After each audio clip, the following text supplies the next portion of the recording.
Welcome back, everybody, to another episode of Operation A5. Today is a special episode. We're joined by an incredible man of God, a brother that we just met not too long ago, about 2 weeks ago. It feels like it's been a long time now. Yeah, it feels like, we've known him for a fat minute now. But but just to give some context, me and Richard just came back from a mission trip in Guatemala, and this is where we met our boy Jed, and we just, I think the bond that we created, not just with the people that went with us to the trip, but also just with you guys, your mom, your dad, everybody over there. Your kids. I mean, I've gained like 10 Instagram followers just from the people over there. Absolutely. Because now it's just we're staying in touch. But yeah, man. So Jed, thank you so much for joining us, my brother. Well, thank you guys for having me. It's a pleasure to be here. It's an honor to have you, man. First podcast I've ever done, so boom, boom, boom, boom. There you go. Honored to do it with you guys. Thank you. No, man, we're honored that you trust us to be your first podcast. Honestly, thank you. Means a lot, honestly. But Jed, obviously we know you, but for the viewers, tell us a little bit about yourself. Yeah, so missionary kid, pastor's kid, grew up in Guatemala. My parents are missionaries, have been there for over 40 years at this point. We're creeping up on it. Born in Guatemala, raised in Guatemala, hablo español, re bien.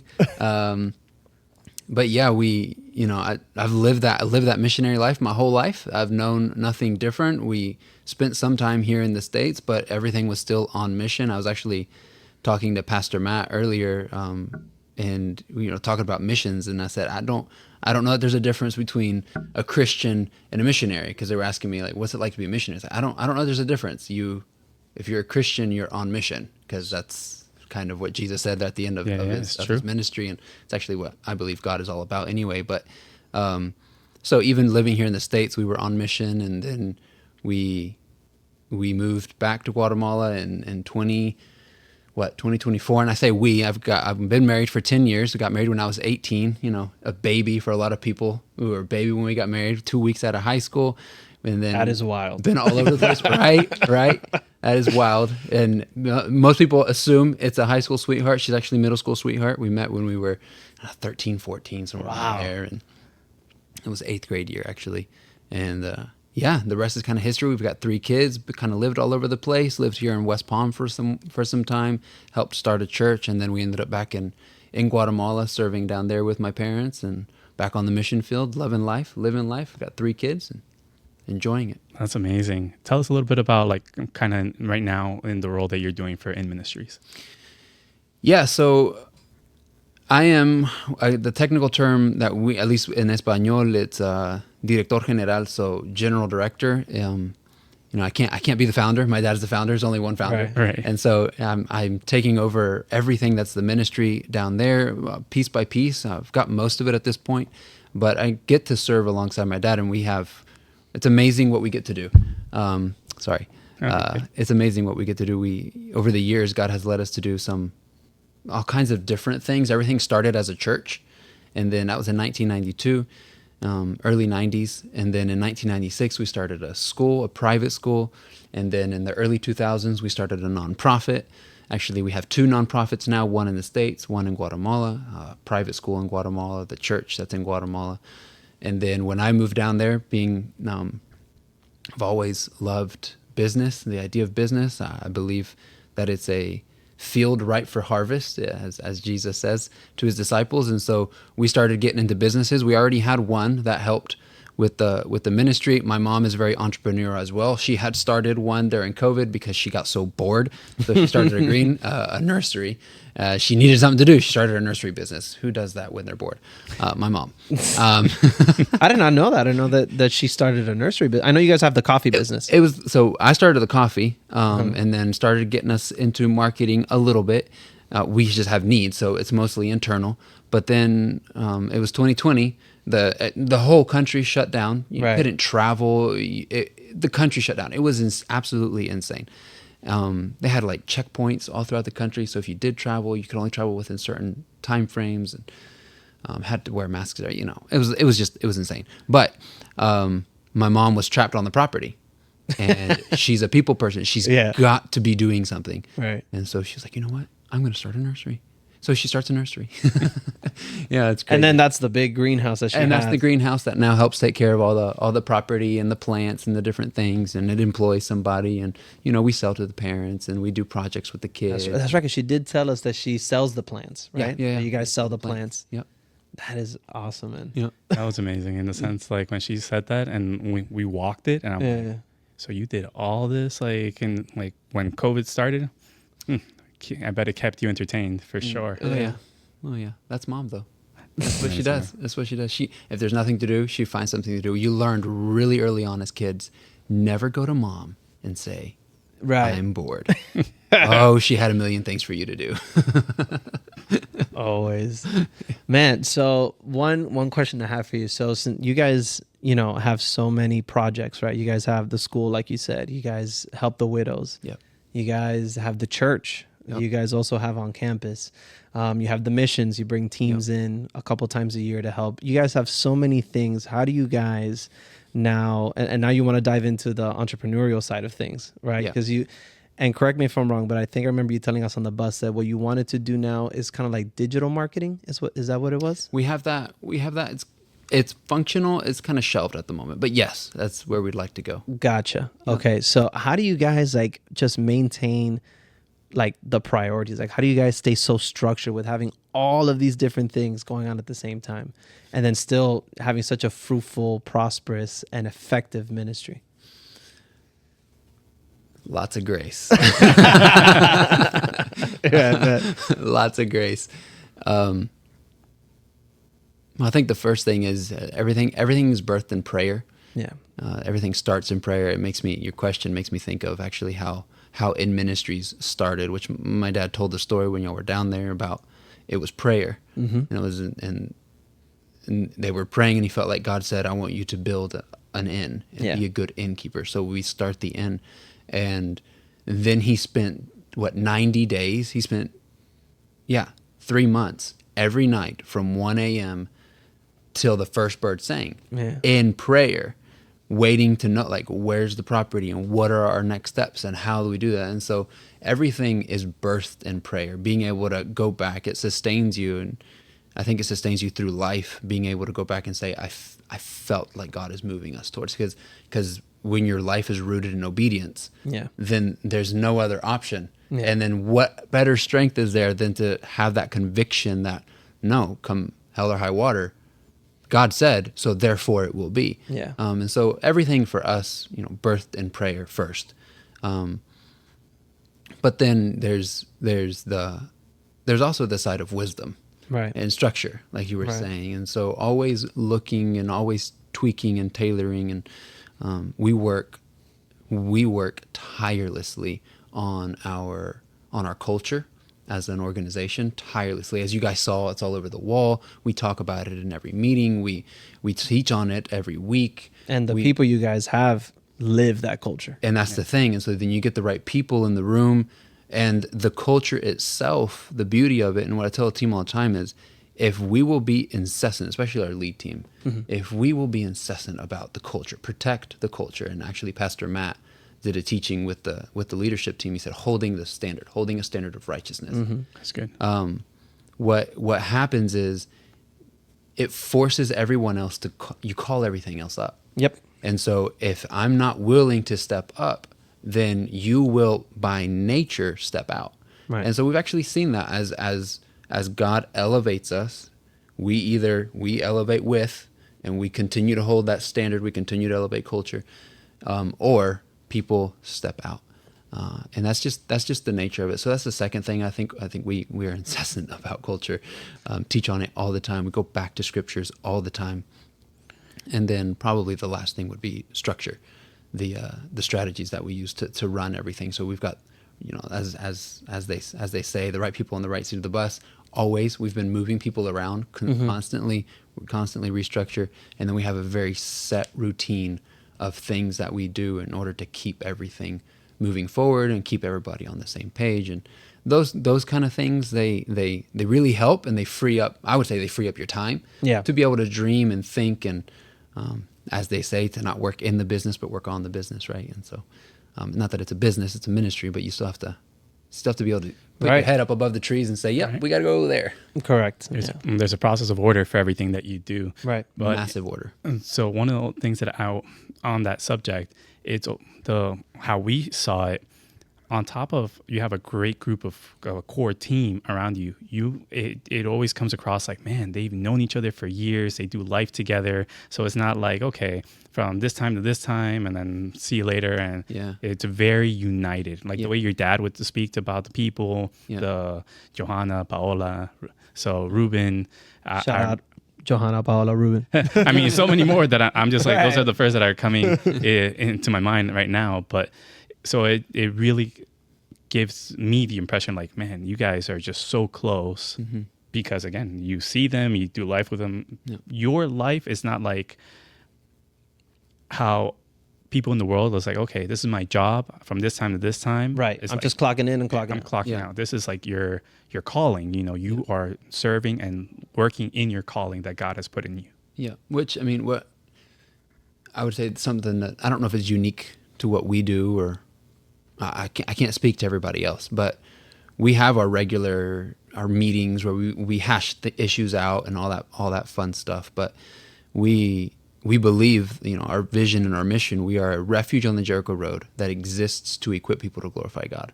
And so, at the highest level, if we're not doing that, first of all, if you're not doing that in your own life, if you're not equipping yourself, if you're Right. not growing in your relationship with God, then, and if you personally aren't a refuge for the people around you, then maybe this isn't the place for you, right? So starting there, so at that level, we're there. But then also in how we lead, we've got our cadence meetings. You hash out hard issues, deal with things, make decisions, move forward. But every single week, we take an hour and a half with our key leaders, and it's a flexible hour and a half. Most of it is discipleship. This year we've gone through Galatians, we're working through Ephesians, and then all the teams started showing up. But there's at least 30 to 40 minutes of that it's just spent. There's food, there's coffee, hay panito dulce, and so we eat, we talk, we laugh, we share stories, and we celebrate together. So we try to create a refuge that's equipping, even at the highest level, and we make time for that. Not only we mandate time for that. We have to have each other's back. Yeah. We're fighting a very real fight, Yeah. and so you want to know that your brothers in arms are fighting with you. 1,000%. You want to make sure the people in the trenches with you are reliable. They're reliable, but they're not just. It's not just someone, man, I have to go to another meeting with, and we're going to deal Right. with some issues, make decisions, and go our separate ways. Right. No, we're familia, and if my car breaks down in the middle of the night, you're the first person I'm calling. Right. You know, or if something goes wrong in my family and I need a refuge, you're the first person I'm calling. You're the people that I trust. Yeah. That are in my corner. I mean, it's because it's every day. Yeah. Yeah. And that's one thing, man, that I noticed about you guys, that it's so contagious. What you and your mom and your dad and your wife, what you guys have with just your immediate family, that just spreads out into your team. Yeah. Because again, you know, like Ruben, you know, I know that he's your assistant now, right? Yeah. But I mean, you don't treat him like that. He's so much more than that. He's so much more, and you don't treat him like that. You get me? You treat him like he's your brother. Yeah. You know, it's like, you're not my employee, like you're my friend. Yeah. You know, and I think that's just the mark of a good leader. You know, and I know that your father also has that mark, and that's why everybody just, I don't know, it's just the love that you guys share is so evident. And I think I told your mom that. I was like, you guys are producing some high quality people, not just high quality leaders, just high quality people. You know, they don't have to be leaders, but just you guys are producing high quality parents, high quality sons, daughters, brothers, cousins, aunts, all of that. It's incredible with just what you guys are doing. Which isn't that the goal, though? I mean, Yeah. I think we can get so hyper focused on high quality leaders. 'Cause Yep. really, though, Especially, I think, in the church. well, the issue for me on that comes back to, if that's all I'm ever focused on, then it's, I will invest in you for what you can do for me. Correct. That's not a selfless act. Right. You know, and, Right. and as you're saying, you know, you want high quality fathers. Well, what is that father going to do for me? Right. He's got his own family, and he's got his own business. He's working 60, 70 hours a week. Yeah. Does he have time to come serve in the church? Probably not. Probably not. But is he worth it? He's got a couple of kids. Yeah. He's got a wife and he's got extended family, and he does have to invest in them, and he does have to lead. So it's not, at the end of the day, and it never is about us. It should have never been about us in the first place. It's all about him and his glory anyway. Of course. And so, yeah, that we can go down that rabbit trail, but that, but yeah, and I, you know, I appreciate that about growing up in the way we grew up, because God called us to be a refuge. I believe I have had the honor to literally see every person from just about any walk of life come through our door. They get fed, they get loved. People stayed in our houses. We rehabbed people in our home. You know, things that most people would say, your parents allowed what into your house? But we did all that, and not everybody turned around and did something for us. In fact, most of them didn't. And you know, and that's okay. Yeah. That's okay. Yeah. And I think, because I know you said we could go down the rabbit hole, and I think that rabbit hole is interesting, right? When you said like producing all these high quality people. So, you know, you guys have the missions teams and all that stuff. You guys have the church and the school, and you guys have such high impact in your community. Like, what are the long-term things that you are hoping for with that impact, that you're producing these high quality people? Wow. It depends on which vein we're talking about. So ultimately, our ultimate goal across everything that we do, is the first lens we drive everything through, is, are we equipping? And if we are we equipping to glorify God? Because if we're not equipping to glorify God, then first of all, if we're not equipping, let's shift. And if we're not going to do it with the end goal of the person becoming someone who can glorify God, because it goes back to, for us, it goes back to Genesis chapter 1 and 2, where Jesus says, go therefore and be fruitful and multiply, rule and subdue the earth. He said, bring rule and peace as I am the Prince of Peace, but then also multiply what? Multiply my image, because he just stated it 3 times: in our image, I have created them. In the image of God, I created them. In my image, I have created them. Adam and Eve, therefore, were created, right? Right. And so therefore go and multiply what? We're multiplying his glory. So ultimately, at the end of the day, we're multiplying the glory of God. And I forgot your question. So what's our end goal? Right. Yeah. With all like of these long different term. things, long term. So when we talk about the church, it's discipleship. You know, the way we say it, and we stole this, shout out to Church of the Highlands.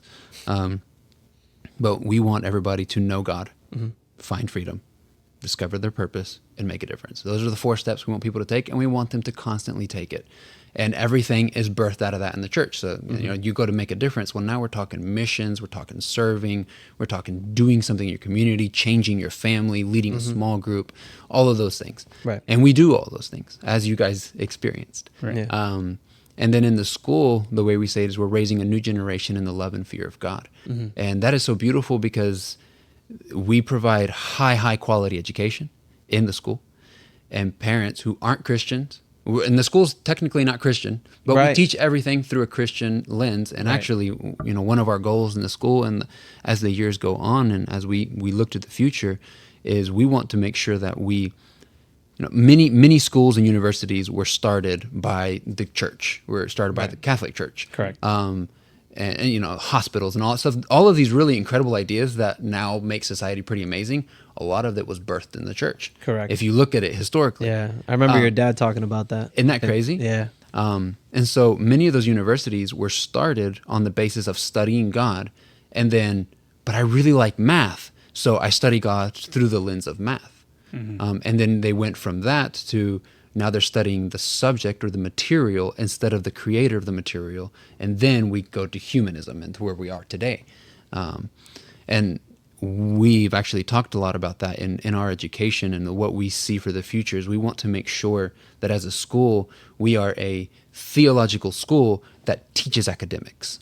So everything filters through theology. You get to see science through God. You get to see math through God. You get to see language and arts through God. You get to see history through God. And therefore, we can learn about his, you know, as I say, it's his story, right? And so it's just beautiful. And so we're working on all of that with the end goal always of, when they graduate, you know, they're going to go out a lot of our students, a lot of the people that in that particular group, they're going out. They're the future politicians. They're the future lawyers. They're the future doctors, small business owners.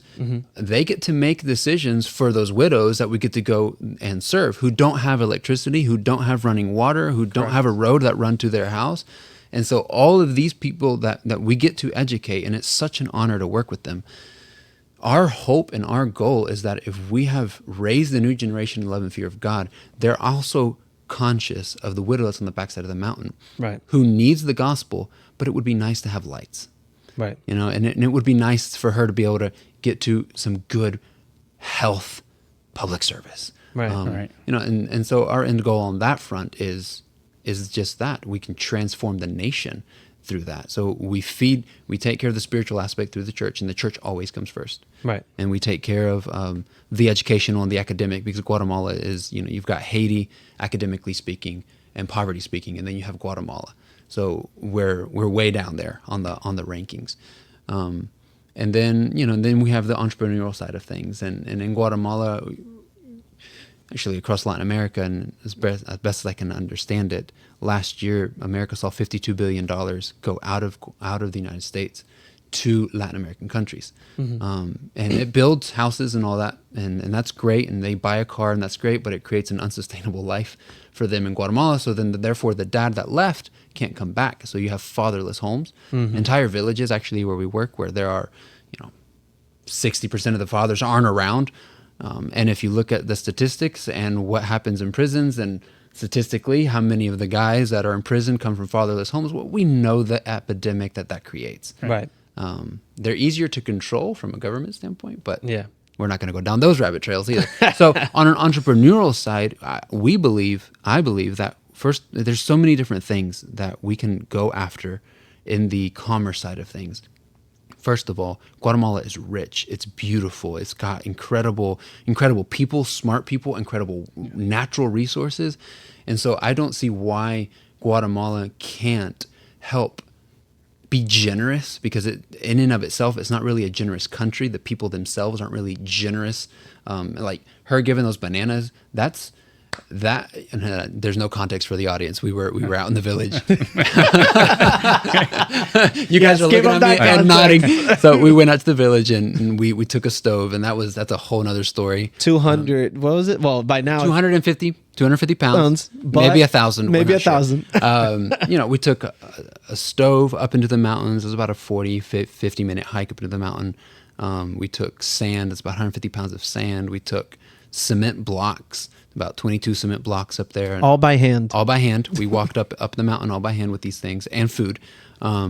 Anyway, and while we were there, so there's in Guatemala, all the small towns, and you also have to understand, we're 2.5 hours away from any kind of civilization, any kind of medical care. So we're out in the middle of nowhere, right? Right. Very remote. Very remote. And the only thing that this lady has to survive on is the plants that are on her property, the coffee or the yucca that grows there, and in this case, the bananas. That she sells also. She let us know. She sells, yeah. She would have to hike 45 minutes to an hour down to the nearest town village thing where there would be an open air market, and she would sell these bananas, and that would be how she would create an income for herself. Well, we took the stove in. She didn't know we were bringing a stove. I don't know if you guys knew that. She knew we were coming to visit, and when we visit, we normally bring, we bring food, and we spend some time, and we drink water, and we'll help her even like carry water up, clean water up for her. And but we brought the stove, so she was shocked. But as a act of radical generosity from this widow, she gives everybody a banana. So she's walking around with just ramo de bananos, and just peeling them off and giving to everybody, giving a banana. I don't remember why were we saying that. The generosity. Yeah. So that is really that's uncommon. Right. That's uncommon. And so with the businesses and all of that, attacking that and coming at it from we can create sustainable businesses that create good jobs that would allow the people of Guatemala to stay in Guatemala because they can take care of Yep. their families, they can further themselves, they can build a house, they can buy a car, because we can create sustainable jobs in Guatemala. Right. All while being radically generous with our knowledge, because they are not generous with their knowledge. I know it, you don't. So like if I ask if you can make an incredible chimichurri, this happens all the time. You make the best chimichurri, and I ask you for the recipe. You're like, yeah, sure, I will make you I'll send you the recipe, honey. Sure. They give you the recipe, but they leave 2 or 3 ingredients out. Right. They gatekeep.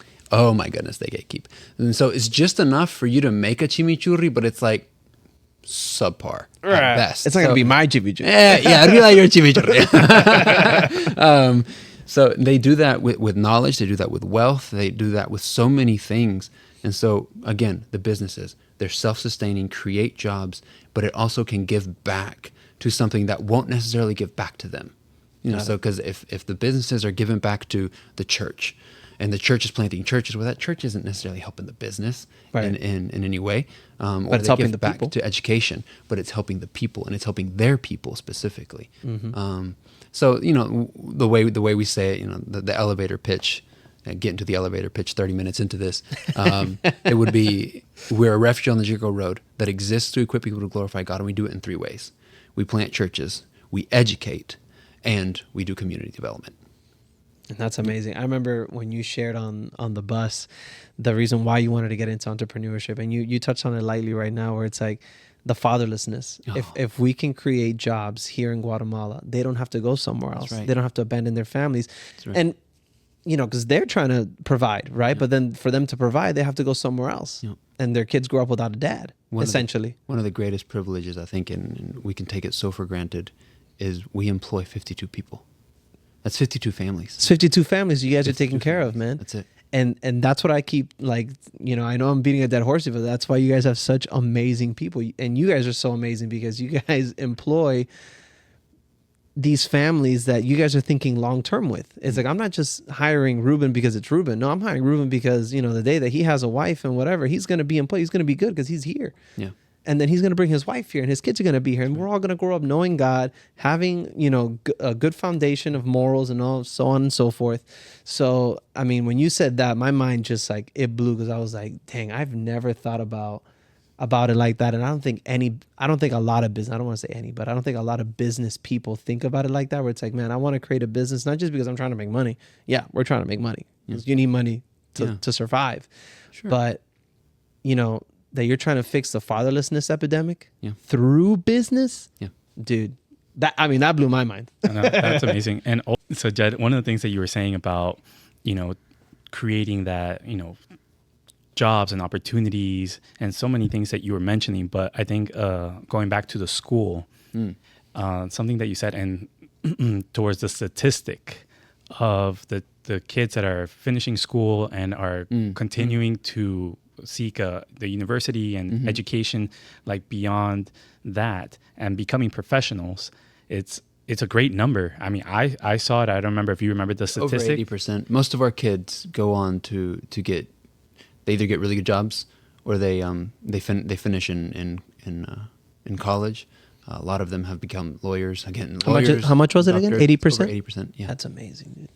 Yeah, those numbers. I mean, like in the States, like if you look at the statistics, it's You know how many college dropouts we have? Yeah. We didn't even go to college. Yeah, but it's a different time. So we also have to think Guatemala is 20 to 30 years behind the United States Got it. on a lot of things. Yeah. And so we're at that point. Do you feel like that goes in your favor or against you guys? At the moment, it's in our favor. I mean, there's things like infrastructure totally against our favor. Right. Everything's imported totally against our favor. Correct. But there's, you know, culturally speaking, there's certain things that make it easier and better for us. Got it. Okay.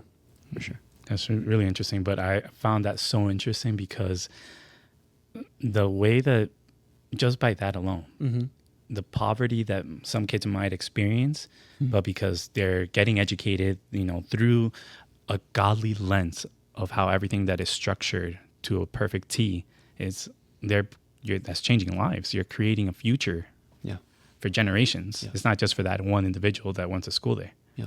So, I mean, you have to, we like to think of everything in family trees. Each person is a family tree. If you can get one well, who knows how many generations you just impacted? Absolutely. You know, which is why I think heaven, the Bible says heaven celebrates when one gives their life to the Lord, because it represents generational blessing. Right. That's what and it breaks generational curses. Correct. That's a big deal. Yeah. Absolutely. Spiritually Absolutely. speaking, it's a big deal. Absolutely. And everything should be spiritual at the end of the day. I mean, that is, I like to remind the team all the time, we are spiritual beings having physical experiences. And let's remember that, because everything, we have to filter it through the lens of eternity. We just happen to be spirits having physical experiences for a little while. And God calls it a breath, a wave tossed in the ocean. Right. Nothing. 1,000 years is like a day Yeah, it's true. to him. To us, we're the ones here like, Yeah. Anytime now, Lord. But on that note, I remember a conversation that you, myself, and Pastor Matt had, and something that it really impressed me on the word legacy. Do you remember when we were kind of talking about that, like where, like everything that your parents started and how you feel like, man, this is kind of like the passing of the baton type of thing? Is like, talk to me a little bit of that for you. Like, how do you envision that aspect of growing, which you have with the businesses, but what's your vision of by the time maybe your kids, if they decide to do it as well, where do you want to be by the time you could pass the baton to them? Well, I've got 3 kids at the moment.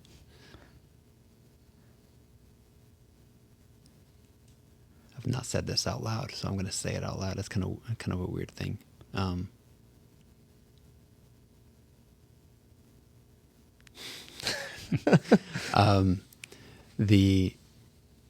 The dream, right?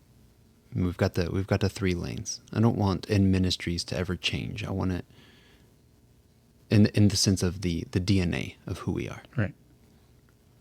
But we've got the 3 lanes that we have right now, and it's church planting, which involves missions and small groups and discipleship and all of those things. mm-hmm. We have a leadership academy and all the things that a church could be doing. You have education and all the realm of education, and we dream of a day where we're not just doing kindergarten through 12th. We dream of a day when there's universities represented, or a university represented as a part of the growth, being able to be a part. Can you imagine if we have you in church and I'm a part of your growth from the moment you're born until you graduate college, and then at the end of college, I can offer you a job. You want to go into ministry? Pick a church. In what country do you want to go to? We're here, we're there, we're here. We've got a bunch here in Guatemala. Where do you want to go? What do you want to do within the church? Or you want to go into business? Well, we've got marketing. You have a green thumb? We got a lot we can do in green thumb. You like coffee? We can do coffee. Yeah. You like import, export? We can do import, export. There's just so much that we do. Can you imagine being able to take people and then being able to not just, I can help you get through college, but I can promise you a future, and a future in a job environment that's not toxic. Right. And the thing is, here in the States, colleges can guarantee you jobs. They can't. Yeah. Like a college can't guarantee you a job. Right. And so, there's big dreams on that front of it. And I dream, can you imagine it being so large? Right now, we have different people, but I'm kind of the head of all of these things. Mm-hmm. Not kind of. We've got an amazing team, but I am the head of all of these things. Right. And so you've got vision for each and every one of these, and I don't know that that'll ever go anywhere. But can you imagine it being so large that, y'all know Josephine. She's a little spitfire. Shout out Josephine. Shout out Josephine. And I'm like, Josephine, you've got an entrepreneur spirit on you. You get to take the entrepreneurial side of the ministry, and you're going to run with that whole thing. And and then John's got a big, bold voice. And all right, John, you're my preacher boy. Come on, we're going to put you right here. You're in charge of all our leadership development, all our teaching, our growing on that side, missions. We're going to put you over that. Alexander, he's sharp. He's sharp little kid. Yeah.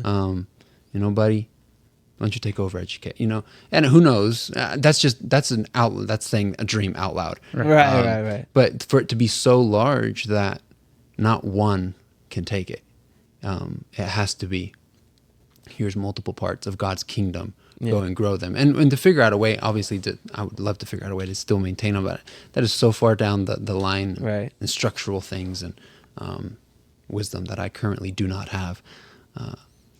But I dream of the day where we've got 400 kids in the public school system. Well, there's 10,000. No, there's 11,600 and something as of 2019 that were in the public school just in our municipality. Wow. Yeah. Well, what if every single week, and that's what we do every single week, what if every single week we had a team, an army, going out into the public school systems, teaching the Word of God, working with the school directors, working with the teaching staff, developing them as teachers, as disciplers, as moms, as dads. Can you imagine the impact we could have in the next decade? Absolutely. If we could speak into the life of 10,000 kids every single week, the Word of God, the one thing that's promised not to return void. Mm-hmm. I dream of the day when it's not 10,000. I dream of the day it's 100, 200,000 kids Yeah. in that program. And we're all over. I dream of the day where there's so many dreams, man. There's literally so many dreams. And how many have you guys already accomplished? God's been faithful to fulfill one by one. Yep. That's what blows my mind, how you guys still have so many things you guys want to accomplish.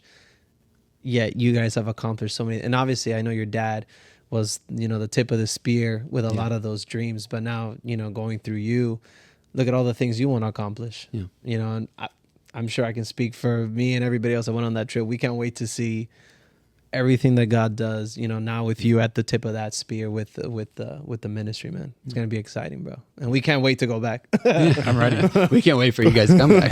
We had a lot of fun with you. Yeah. No, and honestly, I mean, you could speak on it about your family, but just like how Tanya was like telling, like when we left, how she felt like, man, I miss these guys, and she sent like a clip, Yeah. and so one of the things that was just the bond that was so unique.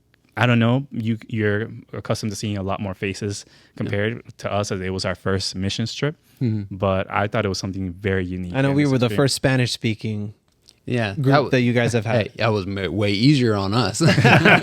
Less A translating. lot less translating. It can be exhausting. No, I know. But you do it, bro. You do it like a pro. Muchas gracias. Oh man, bro. One question that I have is to talk, because we keep talking about your dad. So, your dad is an incredible dude. Shout out Michael. Shout out. He's an incredible man, and he went through a lot to get you guys where you guys are right now, right? We heard the story about how he got beat, and lost, and your mom was freaking out. That was before you were born, I believe, right? That's with your two older sisters. And then obviously, the hiking, looking for an indigenous tribe. He never found them. He was gone for 10 days. He told you about that one? Yeah. No, I fun. think, was it him or was it Tanya? No, it was Tanya. It was Tanya who told us. She was like, I think he's dead. Yeah, He's yeah. never coming back. So, I mean, again, and just hiking so many different mountains to plant churches and overseeing all that stuff. Did you at any point, growing up, obviously when you were finally in the picture, because I know a lot happened without you, and you have younger siblings as well, right? Or no? Yeah, two younger siblings. Two younger siblings. Yeah. So finally, when you guys were, growing up with your dad up in Guatemala and all that stuff, at any point did you feel like, man, you know what, this missions kid life, like, I don't want this. I don't want to be a pastor's kid. I want to be a missions kid. Did you ever get to that point? Because I feel like a lot of times people who have ministry parents, right? My mom is a pastor. If you ask me right now, if you asked me now, do I want to be a pastor? Yes, I'm studying to be one and all that stuff. Yeah. You would have asked me that 2-3 years ago, I might have cussed you out. Yeah. When I was still in the world. So did you ever have that moment? BC time. BC time, Yeah. It's the crossroads of like when you're set up a certain way, but then you kind of hit the stumbling of like, man, I don't know. Like, do I want to do this? So for you, Jed, is that something that you've ever came across, or it's always been pretty clear? No, it's always been pretty clear. I love ministry. I think the only time where I still wanted to do ministry, but I seriously questioned,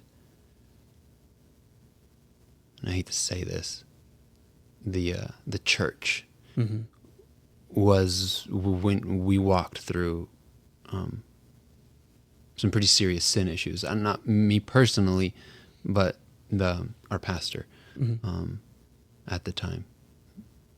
That would probably be, there was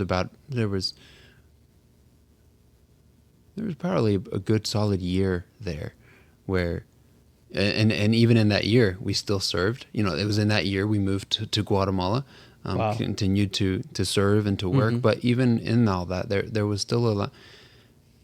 I can honestly, I never not wanted to. I've never not wanted to. I don't know anything different. I don't know that I want to know anything different. Right. I love what we get to do, but that would be the only time period where I gave it a second thought of, Right. you know, Your view of the church got a little skewed. I don't know if it got skewed or maybe my eyes were just opened Yeah. to some things, Right. to some realities. And, Right. you know, now on this end of it all, a lot of grace, Yeah. a lot of grace, because it's not easy. And that there was a time in my life where, you know, my dad didn't do everything perfect, and he burned the candle at both ends, and to the point of exhaustion, to the point of, you know, knocking on the door of we might not survive, or he might not survive. So 2007, we leave Guatemala. That was painful. We were out of the country for 10 years. Going back and forth, still involved, but we were out of the country for 10 years, a place where we called home, my birth home. Right. And so there was there forgiveness that I had to give to my parents for some of the choices they made in ministry, where maybe they chose ministry over family, or even, and I think this is just a word of caution for anybody. It's really easy when you get into ministry, you know, and even you wanting to become a pastor, where we get into it because of our love for God, Yeah. and our desire to share what He has deposited in us. Because what we have freely given, we want to freely give. Right. What we have freely received, we want to freely give. And I think it burns within us, especially when we're first converted. Right. But at some point, if we're not careful, we go from serving God to serving His people. Maybe is a good way to put it. Yeah. And I think maybe there was a time where we crossed that as a family. We were giving bottles to all the babies who, you know, they needed it. They were crying out. But that relationship, that birthing things out of a place of prayer and preparation was lost. And so I had to forgive my dad for that. But it never, I wouldn't say ever It ever stopped you from wanting stopped to? me from wanting to serve. It has created a definite fear. Like, God give me grace. Yeah.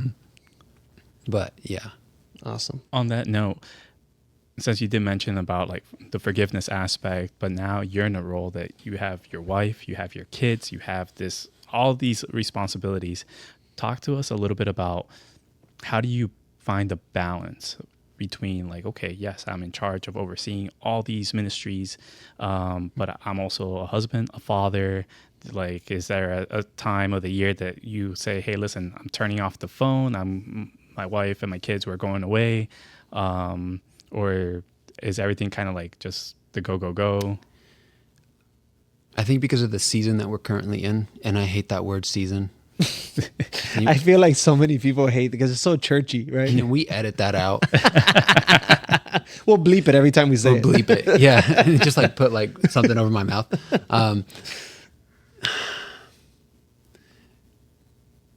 We're in that transition, and we're at the beginning of something new.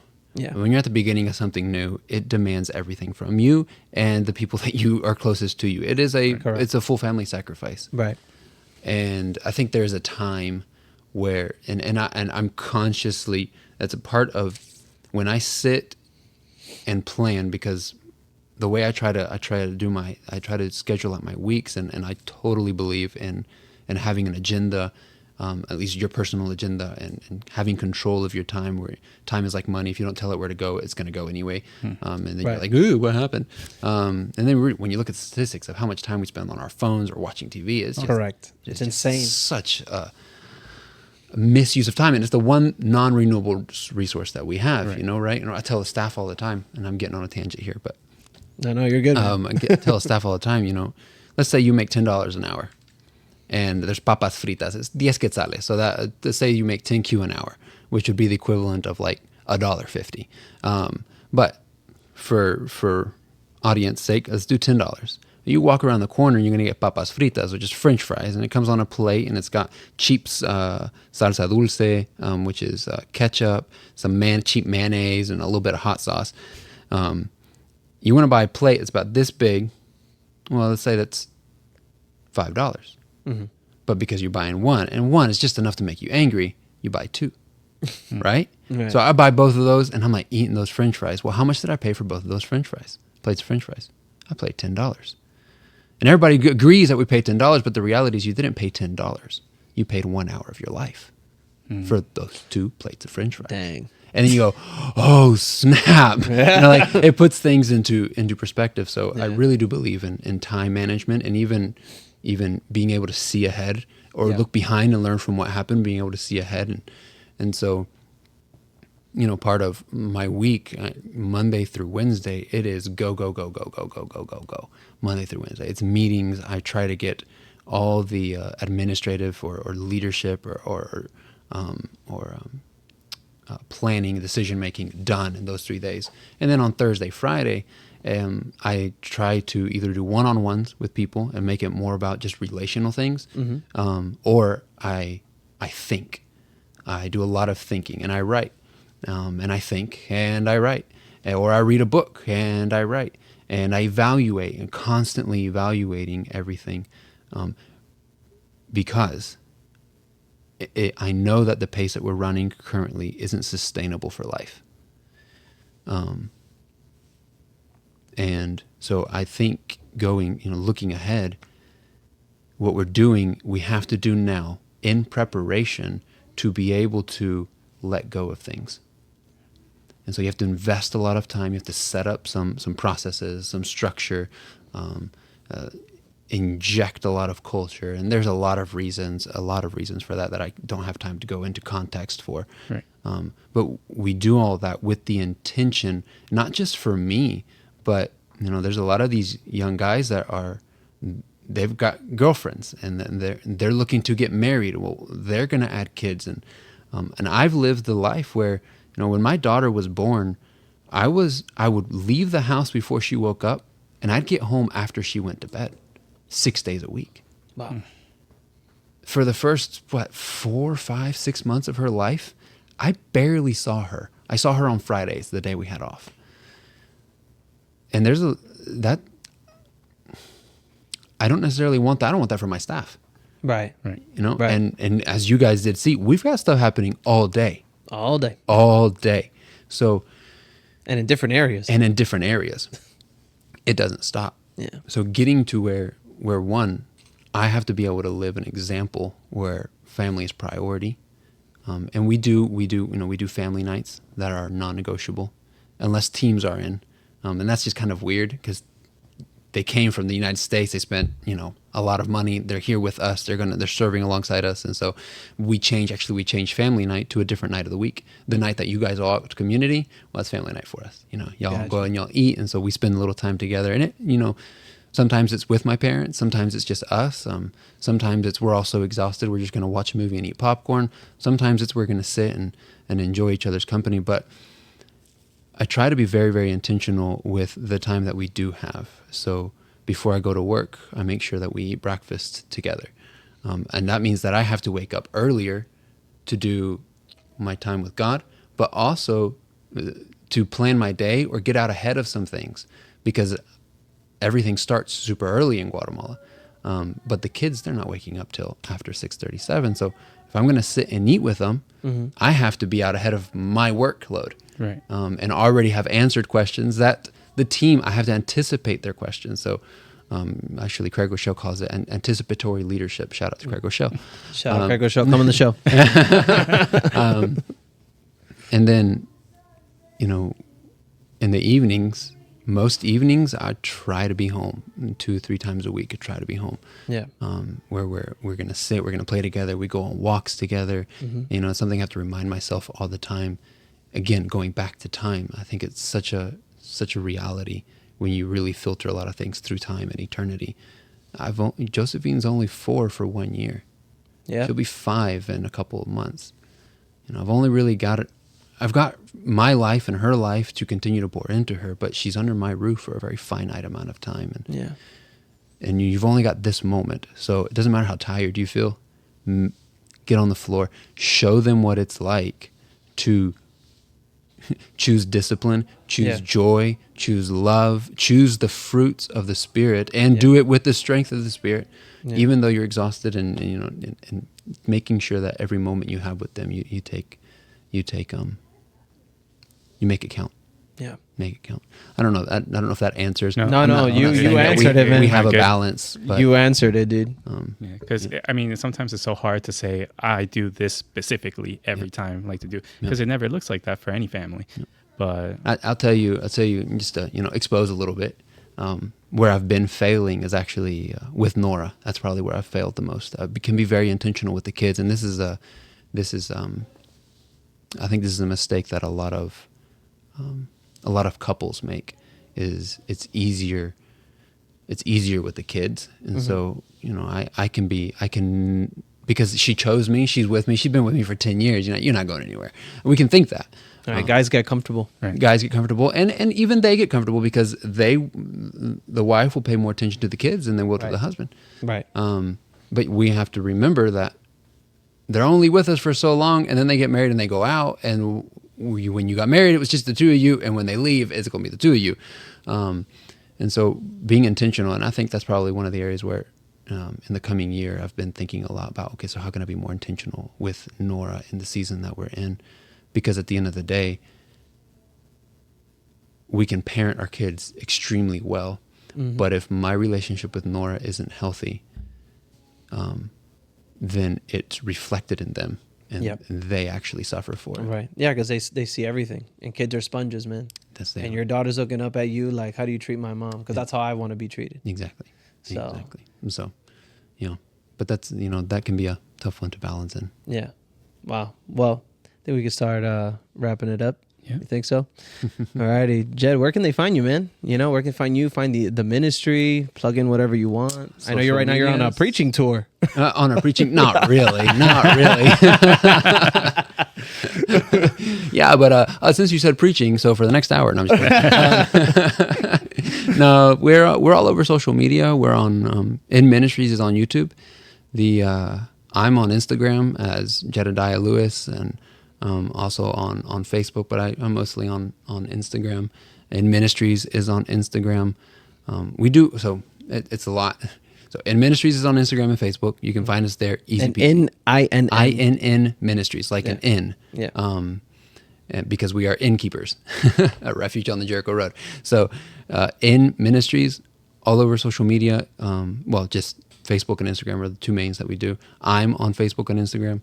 And then there's also coffee. You can follow us, and if you like quality coffee, you love good coffee, and you want it to be for a good cause, we do coffee. You can subscribe; it'll ship right to your door, and it's fresh roasted from Guatemala to your door. And I can testify, I bought 4 bags before coming back, so I had to stuff it in my bag. But you know, but it is really good coffee. So and that's a weird one to say. It's INN Capeu. So INN at INN KAPEU.